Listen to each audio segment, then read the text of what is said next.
તો ગીર સોમનાથથી મહત્વપૂર્ણ સમાચાર સામે આવી રહ્યા છે, જ્યાં ગીર સોમનાથ મતદાન મથકમાં થયું 100% મતદાન।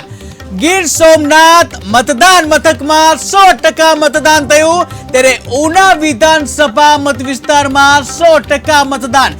જ્યાં ગીર જંગલમાં આવેલા બાણેજ બૂથ નંબર 3 માં મતદાન, ત્યારે બાણેજ મંદિરના મહંત હરિદાસ બાપુએ કર્યું મતદાન। ત્યારે ચૂંટણી પંચ એક મત માટે ઊભું કરે છે મતદાન મથક, ત્યારે એક મત માટે અહીં આખું મતદાન મથક ઊભું કરાયું છે। તો મહત્વપૂર્ણ સમાચાર સામે આવી રહ્યા છે, જ્યાં ગીર સોમનાથ મતદાન મથકમાં 100% મતદાનની એક ઘટના સામે આવી છે। ઉના વિધાનસભામાં 100% મતદાન થયું છે, ત્યારે ગીર જંગલોમાં આવેલા બાણેજ બૂથ નંબર 3 માં આ મતદાન થયું, જ્યાં બાણેજ મંદિરના મહંત હરિદાસ બાપુએ મતદાન કર્યું છે। ત્યારે ચૂંટણી પંચ એક મત માટે પણ મતદાન મથક ઊભું કરે છે, જ્યાં એક મત માટે અહીં આખું મતદાન મથક ઊભું કરવામાં આવ્યું।